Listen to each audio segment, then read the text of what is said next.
Tapi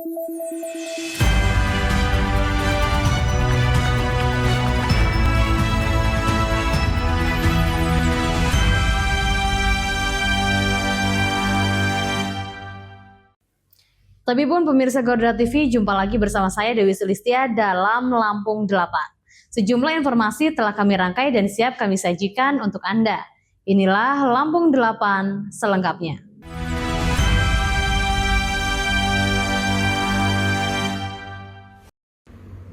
Pemirsa, suasana haru bahagia mewarnai lapangan Raden Intan Kali Anda pada Rabu 24 Desember 2025. Pemandangan tak biasa ini pecah menyusul 5.792 orang menerima SK Bupati Lampung Selatan tentang pengangkatan mereka menjadi pegawai pemerintah dengan perjanjian kerja P3K paruh waktu. Senyum lega dan air mata syukur tampak di wajah para penerima SK yang telah menanti pengakuan status kerja selama belasan bahkan tak sedikit yang sudah puluhan tahun. Bagi para tenaga non-ASN tersebut, penyerahan SK bukan sekedar seremoni administratif, melainkan awal baru setelah masa pengabdian panjang yang penuh ketidakpastian. Di wajah-wajah mereka tergambar kelegaan, kebanggaan, dan rasa syukur yang sulit disembunyikan. Sebuah kado akhir tahun yang sangat berarti, bukan hanya bagi mereka tetapi juga bagi keluarga yang setia mendampingi perjuangan panjang mereka. Penyerahan SK dilakukan secara simbolis oleh Bupati Lampung Selatan Radityo Eki Pratama, didampingi Wakil Bupati M. Saiful Anwar dan Sekretaris Daerah Kabupaten Supriyanto, serta disaksikan unsur Forkopimda, pejabat utama, kepala perangkat daerah, dan para camat di lingkungan Pemkab Lampung Selatan. Ribuan penerima SK tampak kompak mengenakan kemeja putih dan celana hitam. Nuansa khidmat semakin terasa dengan sentuhan aksesoris adat daerah, seperti tukus bagi laki-laki dan selendang tapis bagi perempuan, sebagai simbol kebanggaan identitas dan kebersamaan. Dalam sambutannya, Bupati Radityo Eki Pratama menyampaikan apresiasi atas kesabaran dan ketekunan para tenaga honorer yang telah lama mengabdi. Bupati Egi bahkan menyapa langsung beberapa peserta yang mengaku telah menunggu pengangkatan hingga lebih dari 20 tahun. Disambut tawa dan tepuk tangan hadirin. Bupati Egi menegaskan bahwa pengangkatan sebagai P3K paruh waktu merupakan awal perjalanan baru yang mengandung amanah besar. Dia berharap kebahagiaan yang terpancar hari itu dapat terus terjaga dalam pelaksanaan tugas sehari-hari. Lebih lanjut, Bupati Egi menekankan pentingnya membangun birokrasi yang bersih dan berintegritas melalui semangat betik, akronim dari bebas transaksi ilegal dan korupsi. Menurutnya, budaya anti korupsi tidak hanya menyangkut penyalahgunaan materi, tetapi juga disiplin waktu, etos kerja dan tanggung jawab dalam melayani masyarakat. Bupati juga mendorong para P3K paruh waktu untuk menjadi aparatur yang adaptif, inovatif, dan bekerja dengan hati, menjadikan pekerjaan sebagai bagian dari ibadah. Pengangkatan P3K paruh waktu ini didasarkan pada keputusan Bupati Lampung Selatan nomor 800-1185-V.05-2025 tentang pengangkatan pegawai pemerintah dengan perjanjian kerja paruh waktu. Dari total 5.992 tenaga non-ASN yang diangkat, terdiri atas 2.299 tenaga guru dengan TMT 1 November 2025, lalu 474 tenaga kesehatan dengan TMT 1 November 2025, serta 3.019 tenaga teknis dengan TMT 1 Oktober 2025. Melalui kebijakan ini, pemerintah Kabupaten Lampung Selatan menegaskan komitmennya dalam memberikan kepastian status kerja, sekaligus meningkatkan kesejahteraan tenaga honorer yang selama ini menjadi ujung tombak pelayanan publik di daerah. Dari Lampung Selatan, Garuda TV melaporkan. Ya, sementara itu pemirsa, Gubernur Lampung Rahmat Mirjani Zausal mengajak semua warga untuk bersatu dan bergandengan tangan guna mewujudkan Lampung maju. Gubernur memastikan perayaan Natal 2025 bisa berlangsung dengan aman, damai, serta penuh semangat toleransi. Gubernur Lampung Rahmat Mirjani Zausal bersama jajaran Forum Koordinasi Pimpinan Daerah Forkopimda meninjau langsung pelaksanaan ibadah misa malam Natal di sejumlah lokasi di Bandar Lampung pada Rabu 24 Desember 2025 malam. Peninjauan dilakukan untuk memastikan jaminan keamanan dan kenyamanan bagi umat Kristiani dalam menjalankan ibadah. Mengawali kegiatan, Gubernur Mirdja dan rombongan mengunjungi Gereja Metodis Indonesia Immanuel, kemudian berlanjut ke Gereja Katedral Kristus Raja Tanjung Karang. Peninjauan diakhiri dengan pengecekan kesiapan personil di pos pelayanan Natal dan Tahun Baru Polresta Bandar Lampung di Jalan Raden Intan. Turut hadir dalam rombongan tersebut Kapolda Lampung, Irjen Pol Helvi Assegaf, Ketua DPRD Lampung Ahmad Giri Akbar, dan Wali Kota Bandar Lampung Eva Duyana. Kehadiran para pemimpin daerah ini disambut hangat oleh jemaat dan pemuka agama setempat. Gubernur Mirdja menekankan pentingnya merawat toleransi di tengah keragaman masyarakat Lampung. Menurutnya, kerukunan umat beragama merupakan modal sosial paling krusial bagi pembangunan daerah. Gubernur juga mengapresiasi peran aktif gereja dalam bidang sosial dan pendidikan, yang dinilai memberikan manfaat luas tanpa memandang latar belakang suku maupun agama. Gubernur berharap semangat Natal dapat memperkuat persaudaraan guna mewujudkan Lampung yang sejahtera. Terkait aspek keagamaan, Kapolda Lampung Irjen Pol Helvi Assegaf memastikan situasi di lapangan aman dan terkendali. Dalam operasi Lilin 2025, Polda Lampung menyiagakan ribuan personil gabungan TNI Polri. Polda mengerahkan 4.021 personil yang tersebar di 71 posko di seluruh wilayah Lampung. Khusus di Bandar Lampung ada 65 gereja. Kapolda Helvi menambahkan pihaknya melakukan penebalan pasukan di titik-titik rawan dengan melibatkan Brimob dan Sabhara. Prosedur sterilisasi gereja juga telah dilakukan secara ketat sejak pagi hari sebelum ibadah berlangsung untuk menjamin keselamatan jemaah. Sementara itu, Gembala Sidang GMI Immanuel, Pendeta Andreas Sumarsono, mengapresiasi dukungan penuh pemerintah dalam memelihara kerukunan umat beragama di Provinsi Lampung. Menurutnya, keberagaman adalah kekuatan bersama. Semangat Natal semakin memperkuat rasa persaudaraan dan kebersamaan, meskipun berbeda suku, ras, maupun kepercayaan. Sementara itu, Uskup Keuskupan Tanjung Karang, MGR Vincentius Setiawan Triatmojo, mengungkapkan bahwa Natal tahun ini mengusung tema cinta kehidupan dan lingkungan hidup. Gereja Katolik di Lampung berkomitmen mewujudkan persaudaraan sejati dengan merangkul kelompok rentan. Ia juga berharap semangat Natal dapat terus memperkuat persaudaraan dan kerjasama antar umat beragama dan pemerintah daerah, sehingga Lampung tetap menjadi provinsi yang damai, aman, dan harmonis bagi seluruh warganya. Dari Bandar Lampung, Garuda TV melaporkan. Sementara itu, pemirsa diduga menjual pupuk bersubsidi di atas harga eceran tertinggi atau HET. Kelompok tani di Kampung Buyut Ilir, Lampung Tengah, melaporkan sebuah kios pengecer ke polisi. Tindakan oknum pengecer tersebut dinilai sangat mencekik ekonomi petani, terlebih di tengah upaya pemerintah menurunkan biaya produksi pertanian. Kelompok tani asal Kampung Buyut Ilir, Kabupaten Lampung Tengah, resmi melaporkan pengelola kios Sido Muncul ke Mapolres Lampung Tengah. Laporan ini merupakan buntut dari kekesalan warga atas dugaan praktik penjualan pupuk bersubsidi yang melampaui batas harga eceran tertinggi yang telah ditetapkan oleh pemerintah. Perwakilan warga, Hendra, menyatakan langkah hukum ini terpaksa diambil karena tindakan oknum pengecer berinisial SU di Kampung Bangun Rejo dinilai sangat merugikan petani.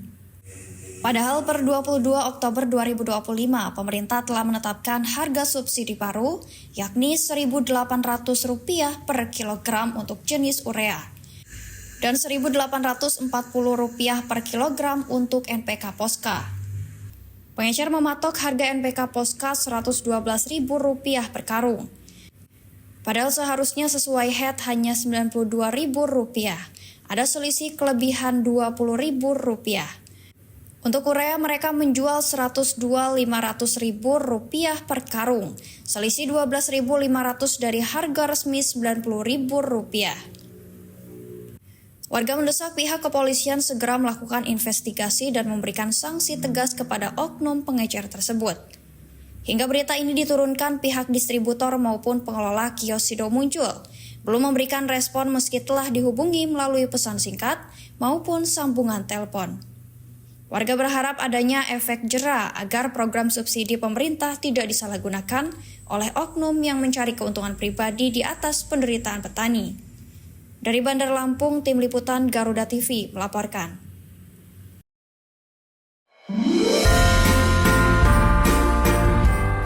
Di akhir tahun ini, kita diingatkan bahwa Tuhan hadir di tengah keluarga dan kebersamaan kita.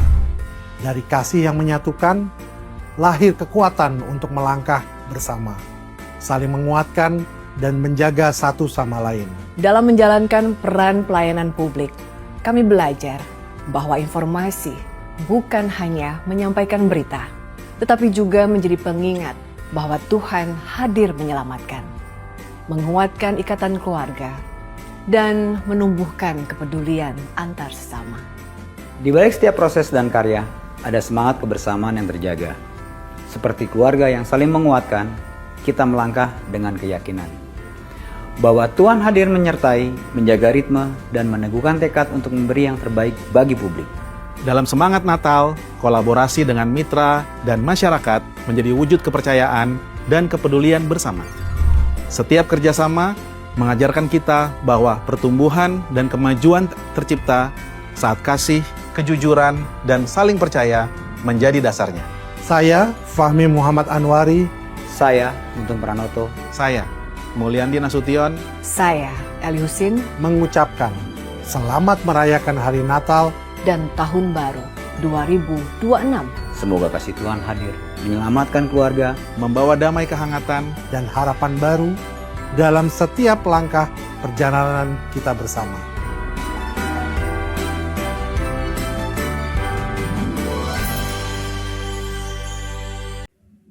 Ya pemirsa, selanjutnya Wakil Bupati Tulang Bawang Barat Nardirsyah menyambut baik kemitraan tebu yang ditawarkan Sugar Group Company kepada masyarakat Tulang Bawang Barat. Dia yakin program SGC menggandeng petani bermitra menanam tebu selain meningkatkan kesejahteraan petani, juga sejalan dengan program pemerintah pusat mewujudkan swasembada pangan khususnya gula tanpa impor. Menurut Wabub Nardirsyah saat menghadiri sosialisasi kemitraan tebu SGC di kantor Tiyuh Morgomulyo, Tumi Jajar Tubaba pada Selasa 23 Desember 2025 bahwa pemerintah Kabupaten Tulang Bawang Barat mengajak semua stakeholder melihat persoalan bahwa saat ini petani lagi terpuruk karena singkong yang harus ditanam harganya lagi turun. Harus dicarikan solusinya dan menanam tebu bermitra dengan pihak SGC bisa jadi solusinya. Menurut Nardirsyah, ajakan SGC bermitra tebu dengan petani harus disambut baik, mengingat singkong yang petani tanam sebelumnya harganya merosot tajam. Kemitraan tebu SGC solusinya terbaik. Dia yakin jika petani mengganti menanam tebu, kesejahteraannya akan meningkat. Ia berharap masyarakat petani yang hadir dalam sosialisasi tersebut menyebarkan kabar baik kepada petani lain di Tulang Bawang Barat. Sementara itu perwakilan SGC Sulis meyakinkan para petani agar tidak ragu bermitra tebu. Menurutnya, harga tebu pasti dijaga pemerintah karena tebu adalah bahan utama untuk membuat gula pasir yang merupakan salah satu dari 9 bahan pokok sembako. Sulis menjelaskan dalam kemitraan dengan SGC, petani yang sudah terdaftar akan mendapat bimbingan teknis tentang cara budidaya tebu yang baik, mulai dari persiapan hingga panen, sehingga tebu yang dihasilkan bisa maksimal. Sebelum mengakhiri sosialisasi, pimpinan SGC Purwantili membeberkan kuliah gratis dibiayai SGC. Dijelaskan pihaknya meyakini kemajuan daerah atau perusahaan sangat ditentukan kualitas masyarakat atau pekerjanya. Karena itu perusahaan yang dipimpin telah mendirikan perguruan tinggi di Tulang Bawang Barat. Seluruh siswa yang masuk tanpa dipungut biaya. Bahkan setelah lulus langsung diterima bekerja di SGC. Dari Tulang Bawang, Tim Liputan Garuda TV melaporkan. Ya pemirsa, pemerintah Provinsi Lampung terus berkomitmen meningkatkan jaminan kesehatan bagi masyarakat melalui kepesertaan BPJS Kesehatan. Sekretaris Daerah Provinsi Lampung Marindo Kurniawan menyampaikan Pemprov Lampung mengalokasikan anggaran sekitar 85 miliar dalam APBD Provinsi Lampung. Pemerintah Provinsi Lampung terus berkomitmen meningkatkan jaminan kesehatan bagi masyarakat melalui kepesertaan BPJS Kesehatan. Sekretaris Daerah Provinsi Lampung Marindo Kurniawan menyampaikan Pemprov Lampung mengalokasikan anggaran sekitar 85 miliar dalam APBD Provinsi Lampung. Dengan alokasi tersebut, Pemprov Lampung menargetkan cakupan kepesertaan BPJS Kesehatan minimal dapat dipertahankan sama dengan tahun sebelumnya. Selain mengandalkan anggaran provinsi, Pemprov Lampung juga mendorong pemerintah kabupaten dan kota untuk terus meningkatkan kepesertaan BPJS Kesehatan di wilayah masing-masing. Sementara itu, anggota Komisi 5 DPRD Provinsi Lampung, Muhammad Junaidi, menilai pemerintah daerah saat ini belum memiliki ruang fiskal yang cukup untuk menambah anggaran iuran BPJS Kesehatan bersumber dari APBD. Ini dikarenakan efisiensi anggaran yang dilakukan pemerintah pusat berdampak langsung pada kemampuan keuangan daerah. Dirinya menjelaskan keterbatasan anggaran daerah juga harus disandingkan dengan komitmen kepala daerah terhadap janji politik lainnya, khususnya di sektor pembangunan infrastruktur. Dari Bandar Lampung, Tim Liputan Garuda TV melaporkan. Ya pemirsa, Kabupaten Lampung Selatan bersama Pengadilan Agama Kalianda menggelar sidang isbat nikah massal. Kegiatan ini diikuti sebanyak 106 pasangan suami istri dari 12 kecamatan yang pernikahannya belum tercatat secara resmi sah oleh negara. Sidang isbat nikah massal diikuti 106 peserta dari 12 kecamatan digelar di aula kantor PKK Lampung Selatan. Kegiatan ini merupakan kolaborasi antara pemerintah daerah dan pengadilan agama untuk mempermudah akses layanan hukum bagi masyarakat yang belum tercatat secara resmi di negara. Kepala Pengadilan Agama Kalianda Kori mengatakan dalam proses sidang tersebut, majelis hakim memeriksa kelengkapan administrasi, kesaksian serta keabsahan pernikahan sesuai ketentuan hukum Islam dan perundang-undangan yang berlaku. 6 perkara pasangan dan manfaatnya tentu ya tadi tentang untuk administrasi kependudukan, catatan, karena masih banyak masyarakat kita yang belum menikah secara tercatat di negara. Sehingga tentu akan merugikan masyarakat sendiri kalau dia tidak tercatat pernikahannya. Terus administrasi kependudukan dan lain-lain. Setelah dikabulkan, pasangan akan mendapatkan penetapan isbat yang menjadi dasar penerbitan buku nikah oleh kantor urusan agama. Sementara itu, Bupati Lampung Selatan Radityo Egi Pratama menegaskan program isbat nikah massal merupakan bentuk komitmen pemerintah daerah dalam memberikan pelayanan administrasi kependudukan yang inklusif dan berkeadilan bagi masyarakat. Apakah akan terus diadakan dengan berkolaborasi dengan pengadilan agama? Mungkin insya Allah kita jadi program itu karena program ini kan memberikan manfaat yang positif untuk masyarakat dan memberikan ini juga ya dampak lah secara langsung kepada masyarakat. Para peserta isbat nikah massal mengaku merasa terbantu dengan adanya program ini. Setelah bertahun-tahun menjalani pernikahan tanpa dokumen resmi, kini mereka mendapatkan kepastian hukum atas status pernikahannya. Rasanya? Kayaknya seneng banget itu tadi dari mukanya. Ya karena tahu putusannya kan, maksudnya tahu alur selanjutnya kan gimana. Jelas.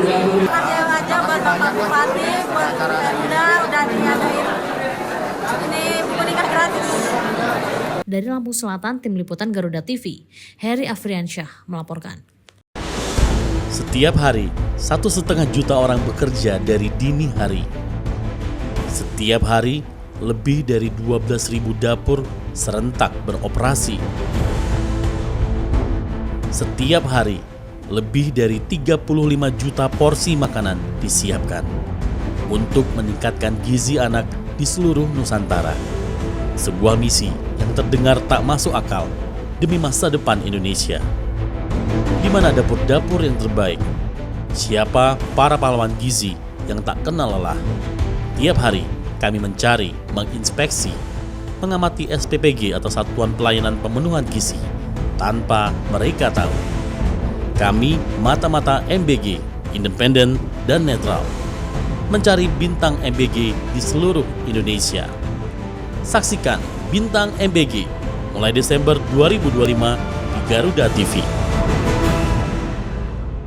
Pemerintah Provinsi Lampung terus mengakselerasi pelaksanaan program strategis nasional tahun 2025. Dari program makan bergizi gratis hingga investasi dan hilirisasi komoditas. Sejumlah program menunjukkan capaian signifikan yang berdampak pada gizi pendidikan, pekerjaan, dan ekonomi lokal. Khusus makan bergizi gratis di Lampung yang dimulai bertahap sejak Januari 2025 menunjukkan capaian besar. Hingga Oktober-November 2025, program ini telah menjangkau sekitar 1,5 hingga 1,75 juta penerima manfaat.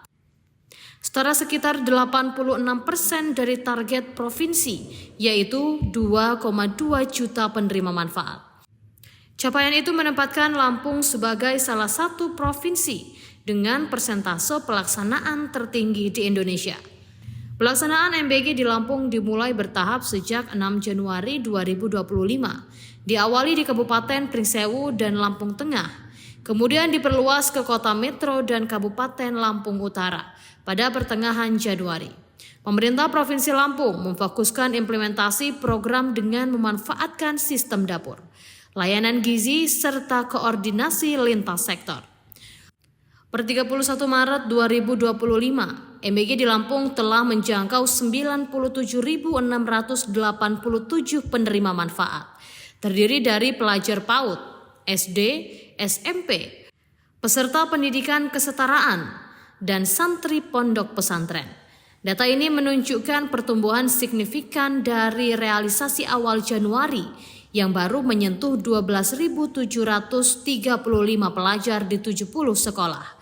Per Maret 2025, terdapat 34 SPPG yang aktif menjalankan fungsi penyiapan, produksi, dan pendistribusian makanan bergizi harian.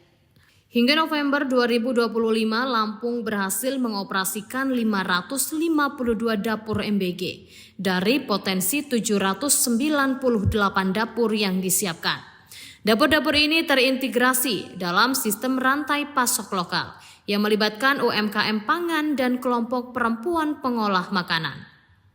Selain meningkatkan kualitas gizi anak, MBG juga memberikan kontribusi terhadap perekonomian daerah.